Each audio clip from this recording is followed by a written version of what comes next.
Good morning and welcome to City Legal. We're live streaming this morning from Silk's Cafe. It looks a little bit like a kind of a TV studio at the moment. But whether you're joining us online because you're working from home, like many of us, or you've got a small watch party in a cafe or in an office, or if you're here in person, a very warm welcome to you. My name's Peter Wrench, and City Legal is a community that exists to consider the bigger questions of life with silks and suits in cities right around Australia. And we do that by looking at the Bible together. We really want to stand with you at this difficult time. Now, if you're new amongst us, a special welcome to you. The format is a brief talk followed by a Q&A.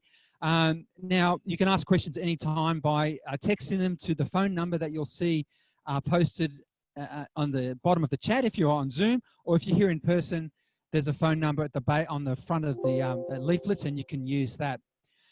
Now, we're incredibly privileged to have speaking for us today, Phillip Jensen. Phillip was the chaplain of the University of New South Wales for many years before he became the Dean of Sydney, and he's now retired, although I don't really believe that. Now, I met Phillip first when I went to university, and I owe a massive debt of gratitude to him because my entire life was turned upside down, or perhaps I should say the right way around, as he taught the Bible to me. So in a moment, we're going to turn over to Phillip. But before that, he's asked that a small section from Paul's letter to the small group of Christians in Corinth be read. And Lisa's going to come now and read that for us. So thanks so much, Lisa. The passage is from 1 Corinthians chapter 1, verses 17 to 25. For Christ did not send me to baptize, but to preach the gospel, and not with words of eloquent wisdom, lest the cross of Christ be emptied of its power. For the word of the cross is folly to those who are perishing, but to those of us who are being saved, it is the power of God. For it is written, I will destroy the wisdom of the wise, and the discernment of the discerning I will thwart. Where is the one who is wise? Where is the scribe? Where is the debater of this age? Has not God made foolish the wisdom of the world? For since, in the wisdom of God, the world did not know God through wisdom, it pleased God through the folly of what we preach to save those who believe. For Jews demand signs and Greeks seek wisdom, but we preach Christ crucified, a stumbling block to the Jews and folly to Gentiles. But to those who are called, both Jews and Greeks, Christ the power of God and the wisdom of God. For the foolishness of God is wiser than men, and the weakness of God is stronger than men. Good morning. It's great to be with you this morning, even remotely. I've come to speak to you about how God fools the atheists. And I want to start with one of the famous ones, Bertrand Russell, the great 20th century atheist, who was asked what he would say if in his death he met God. And he replied, why didn't you give us more evidence? It's more than a blame shift from Russell to God. It's also an expression of the arrogant folly of enlightenment atheism. Similarly, when our Gough Whitlam was asked what he would say to his maker, he replied, well, you can be sure of one thing, I shall treat him as an equal.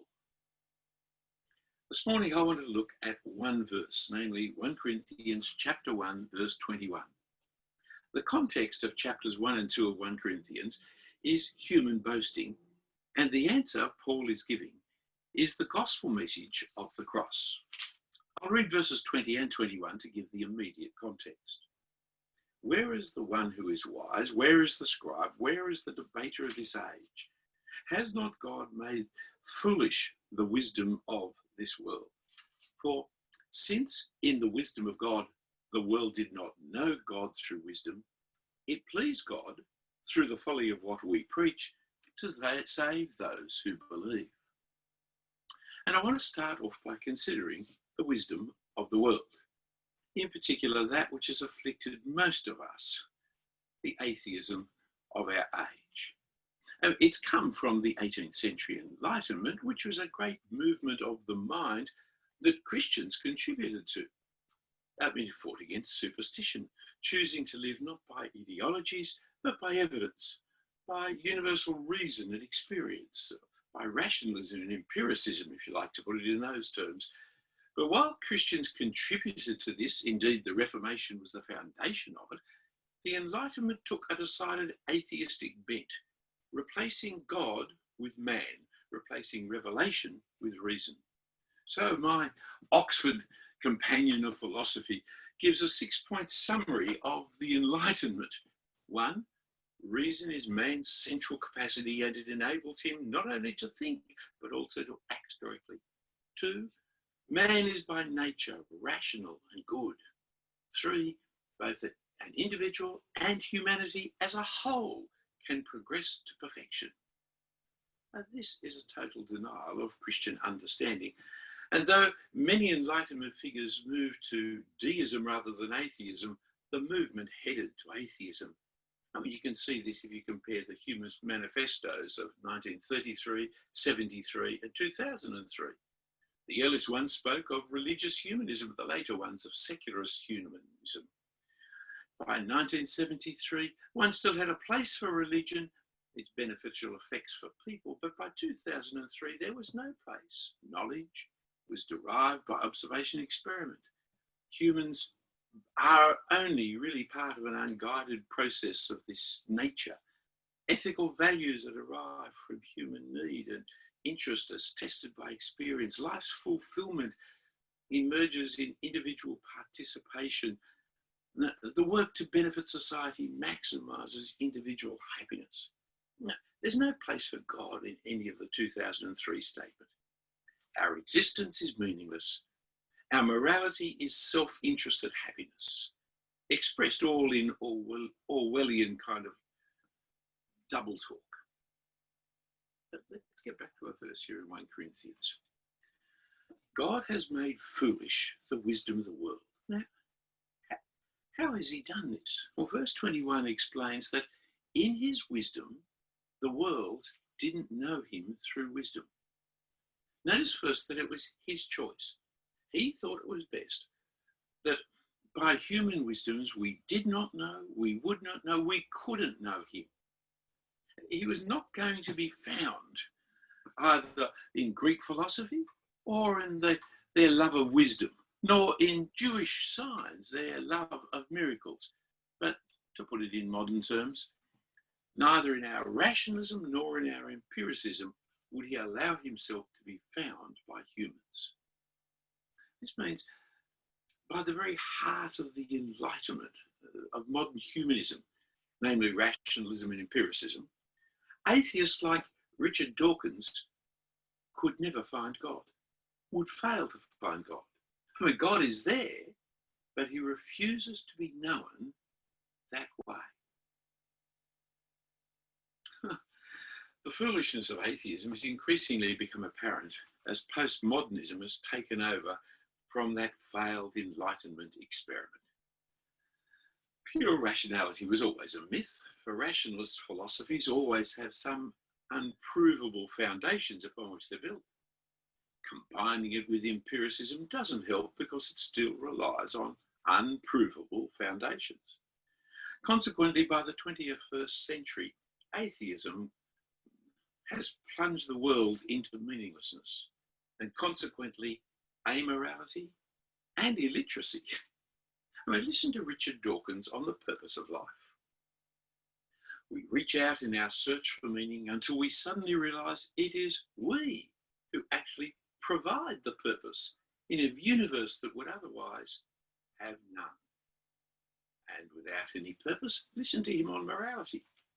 The universe we observe has precisely the properties we should expect if there is at bottom no design, no purpose, no evil, no good, nothing but blind, pitiless indifference.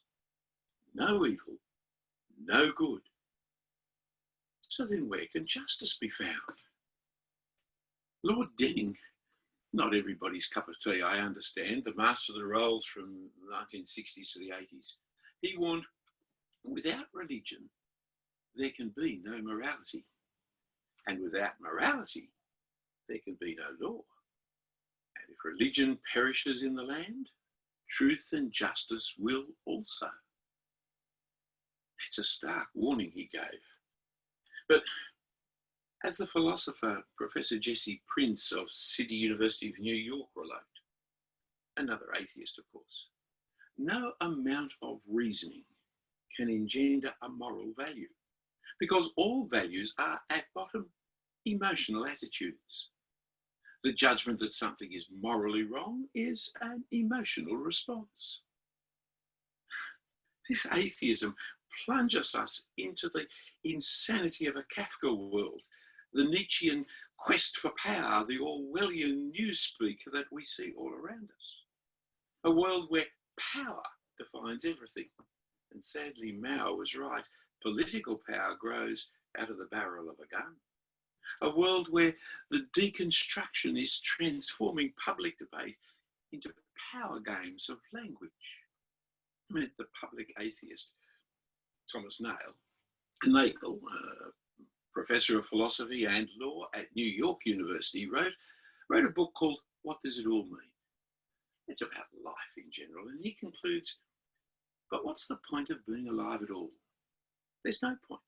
It wouldn't matter if I didn't exist at all, or if I didn't care about anything, but I do. That's all there is to it. He continues, if life is not real, life is not earnest, and the grave is its goal, perhaps it's ridiculous to take ourselves so seriously. On the other hand, if we can't take ourselves so seriously, perhaps we just have to put up with being ridiculous. And so he concludes his book, life may be not only meaningless, but absurd.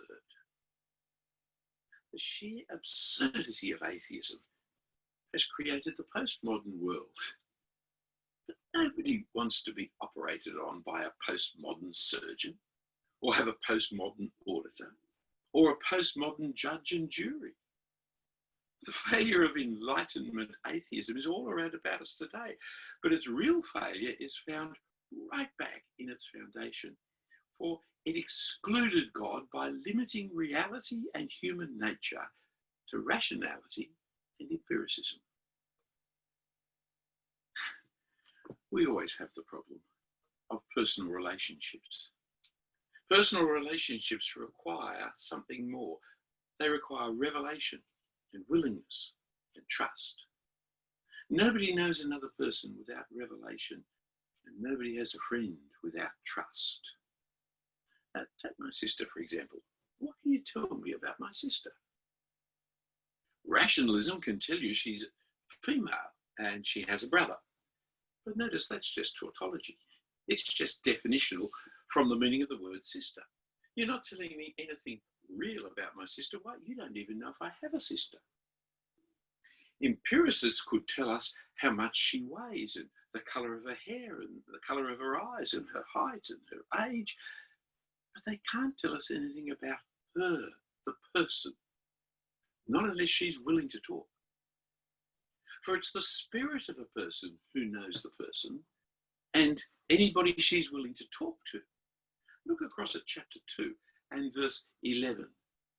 For who knows the person's thoughts except the spirit of that person which is in him? So also no one comprehends the thoughts of God except the Spirit of God. As with my sister, so with God. To know her requires her to reveal herself to you. To know God requires him to reveal himself to you. But what if she's unwilling? What if God's unwilling? What if he doesn't want us to know him? What if there's conflict? Lawyers of all people should know firsthand how hard it is to create friendship when people are in conflict, to bring about a genuine reconciliation, not just a compromise settlement. Look back at our verse, because it's talking of God's way to create relationship, of God's way of reconciliation. For since in the wisdom of God, the world did not know God through wisdom, it pleased God through the folly of what we preach to save those who believe. Paul's preaching didn't give us the knowledge we wanted. Paul's preaching gave us the salvation we needed. Here is what the atheist Gilbert Ryle would call a category mistake, or Thomas Kuhn, a paradigm shift. The atheist thinks the problem between God and humans is lack of information, especially lack of information provided by God to humanity. But this makes God answerable to the human court of human rationality and empiricism that we have set up. But the problem between God and humanity is not lack of information, but humanity's arrogant rejection of God and God's righteous anger towards humanity. God is not obliged to answer his creatures' criticism. He's not answerable to people, especially those who think they're in charge and reject him. The problem is not a lack of information, but human sinfulness and God's anger. We've turned our back on God, our Maker. We've chosen to run our own life, our own way without him. We've chosen to make up the rules for ourselves. We've chosen to rebel against him. We've chosen to ignore him. And then we've had the gall to complain when he chooses to leave us alone to our own folly. God chooses not to be known by human cleverness, but by reconciling his enemies, by saving his creatures from our folly. So in our verse, it pleased God, through the folly of what we preach, to save those who believe. For Paul's message appeared foolish, folly, but was powerful. For Paul preached Christ and him crucified. Folly to the arrogant wisdom of the world, but salvation to the humble believers. See, the impact of the cross is a little lost in us, for we forget what the cross was about. Romans used crucifixion to tyrannize the conquered into submission, a little bit like IS using beheadings publicly shown on videos for the world to see. It was more than a painful way to die, crucifixion. It was a shameful way to die. It was a political statement of Roman power and of your defeat, weakness and humiliation. For nothing looks much more defeated than a naked man trussed up on a stake, left to die in public ignominy. To talk of the power of the cross is perverse and paradoxical. How can somebody who is crucified be powerful? How can his crucifixion save anybody else? How could it be possibly powerful? How can the message of the crucifixion save any? Both the Jew and the Greek, as with the modern atheist, looks for the wrong thing. For they have the wrong diagnosis of the human obstacle between God and man. They thought, as people still think, that the obstacle between God and humanity is information lack, is need for evidence. Whereas throughout the Bible and all down the history of Israel's prophets, we're told that the obstacle is our sin and God's justice. Our sin has destroyed our relationship with God. We've rebelled against him, and true to his character, he's rightly angry with us. More wisdom and information will never overcome this obstacle. More miracles and signs will not overcome this obstacle. Clever people are quite capable of wrecking relationships. Cleverness does not restore relationships. The divorce rate amongst intellectuals is as high as any. Brains and education don't make for good relationships. Last year, the atheist classic scholar and writer Tom Holland wrote a good book called Dominion. It's part of his paradigm shift, for he always thought our way of life came from the Greeks and the Romans, like a good enlightenment scholar would. But he has come to discover the crucifixion of Jesus is the basis of our civilization. He wrote, "In my morals and ethics, I have learnt to accept that I'm not Greek and Roman at all, but thoroughly and proudly Christian. Jesus' death for our sins was God's reconciliation plan for our severed relationship with him. But it requires the humility of being in the dock and accepting God's plan for our salvation, and not sitting on the bench and requiring God to give us evidence and answer that will suit our expectations. The issue in the end is not knowledge. It's not philosophy. It's not wisdom. It's the personal spiritual issue of facing the truth. Professor Thomas Nagel, whom I mentioned a little while ago, wrote in another of his book, a book called The Last Word, he wrote, "I'm talking about the fear of religion itself. I speak from experience, being strongly subject to this fear myself. I want atheism to be true, and I'm made uneasy by the fact that some of the most intelligent and well-informed people I know are religious believers. It isn't just that I don't believe in God and naturally hope that I'm right in my belief. It's that I hope there is no God. I don't want there to be a God. I don't want the universe to be like that." Bertrand Russell, raised by a Unitarian grandmother, never really heard the message of the cross and reconciliation, of forgiveness and pardon, of grace.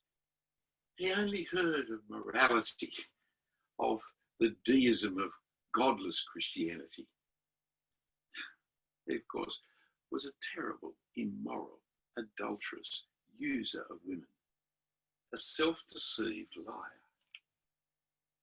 His daughter became a Christian, reading his books and realizing she had everything he taught her to have, but his answers did not mean what life was about. His 4 marriages, his inability to listen to the message or to her discussions with him. You see, you can't get to know God by purposely shutting your eyes to him, by sitting in judgment on him as if you're God, but only by accepting his death for your sin. We invite people to become Christians often, and when we invite people to become Christians, the invitation is to a prayer. You see, the kind of prayer you need to pray to become a Christian is acknowledgement that you are not worthy to be accepted by God. I don't deserve your gift of eternal life. I'm guilty of rebelling against you and ignoring you, and I need forgiveness. That's the beginning of finding God. Thanking God for sending his son to die for me and that I may be forgiven. Thank you that he rose to give me new life. That's the gospel message. The way to know God is to approach him and say, please forgive me and change me, that I may live with Jesus as my Lord. Well, in a few moments, we're going to have question time, aren't we? You know the way in which you're collecting up the questions, and I think Peter's going to be reading those questions to me, and let's see if we can make some sense of what I've been saying so far this morning. Good morning, Philip. Morning. Philip, I'm actually going to start by asking you about those intriguing silhouettes you've got behind you in your office. What are they? It's silhouettes of Charles Simeon that were made while he was preaching. He was a great student minister in Cambridge 150 more years ago. And he's the father of actually modern Bible teaching and Bible preaching. Our concepts of what you do in a pulpit preaching nearly all come from Charles Simeon. And, no photographs, no videos, no Zooms in those days, but they could do silhouettes. And so these very famous set of silhouettes of what he looked like. He was quite an eccentric man, and even the silhouettes show his eccentricities. Well, can I be bold enough to ask you, which one would you identify with most? No, I identify with the fact he spent most of his lifetime caring for university students and raising up men and women of the gospel. Okay, all right. Well, we've got a lot of questions here, Philip. Can I start with this one, please? It's a very heartfelt question. The questioner asks, I would like to be able to become a Christian. I admire believers, but I genuinely just can't believe that God exists. What would you say to that person? I can't force you or in a sense, help you to be anything other than genuine in what you believe. That's, you know, we each have our own responsibility to believe what we believe, to understand what we understand. But I would move you to focus less on God and more on Jesus. Because believing in God moves you into philosophical uncertainty. Believing in Jesus puts you into the world of history and reality. And you've got to really then pose the question, well, who was he? What did he do? Why did the life of a man crucified by the Romans change the world? What was it about him? His teaching, his life, his death, what was it about him that would have greater power than Caesar, and greater power than Genghis, greater power than you name them? He is the one who has established a kingdom that has lasted. And he did it very, very differently to, say, Muhammad. Muhammad comes into Mecca in the front of an army of 10,000 people. Understand, that's how he conquered. Jesus came in on a donkey and was executed 7 days later. That is a totally different way of creating an empire. But it's an empire that's lasted for 2,000 years and continues to grow. So look more to Jesus and less to God and less to your own thinking. Okay, thank you. We have a question here. You mentioned the crucifixion of Jesus by the Romans. I'm having difficulty hearing you, Peter. Okay, I'll try and speak up a little bit. Sorry about that, Philip. We've got a question here. We've got a question here about the Romans actually calling the Christians atheists. How are we to make sense of that? Christians followed the pattern of the Old Testament, as Christians should, and destroyed idols. The creation of a statue, an imagery to capture God is always a lie, because the thing the statue captures is never the essence of God. Statues are dead, statues are dumb, statues are mute. In that sense, statues are deaf, statues, you move the statue doesn't move you. All the key things about God, living, active, powerful, hearing, speaking, creating, the statue denies. And so the Old Testament, you don't have to go into the New Testament, the Old Testament denies idolatry, denies creating imagery of God, because humans are created in the image of God. And every statue is less than a human. So the Christians got rid of statues, got rid of idolatry, got rid of religious bric-a-brac, if you like. They got rid of charms and spells and the like. And so from a Roman point of view, they seem to be atheists, because when you went into their church, there were no gods there. So what kind of people were these people that were so seemingly godless? They also accused us of incest, because we married our brothers and sisters, because Christians created a new sense of social community that had not been seen before. And again, the Romans misunderstood our brothers and sisters into thinking we were talking about physical brothers and sisters that we were marrying. Okay. All right. We've got a question from the chat that's come through. How is revelation a reliable source of knowledge? Isn't reason more rational? By definition, reason is more rational. That has to be the case. That's like my sister, who I don't have, by the way. Revelation, the two are not mutually exclusive. I can use my reason to understand and analyze revelation. The problem with revelation is that we are dealing with people who tell lies. And so we really always have to test the revelation. When people say, well, I am like this, then we have to test it and provoke. When God speaks, we then need to test what he is saying. We need to actually read what the scriptures are saying that God says and look into the truth of what he says. But over time, as you look more and more, you'll find that God speaks truthfully. And the more you find the truthfulness of the person, the more you trust them. All relationships require trust. When you first meet a person, you trust them. As you discover their lies, you diminish your trust of them. When you're worthy, restoring that trust is very, very difficult. So with adultery cases in marriage and divorce, I think you'll find that the sex is not the thing that really destroys the marriage.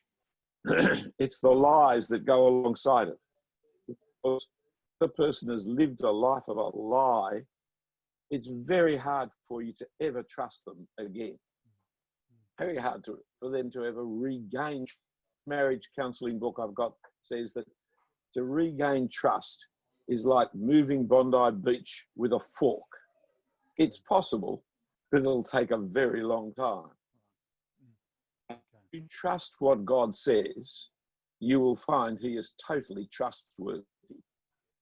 Rational acceptance of revelation. Trust, of course, is essential to existence. The person who trusts nothing knows nothing. And the person who trusts nobody has no friends. So Descartes worked on the principle of I trust nothing until it's proven. In the end, all he could say is, I think, therefore I am. And if he'd thought hard enough about it, that actually is inaccurate. All you can really say is, I think, therefore I think. You can't necessarily say that means I am.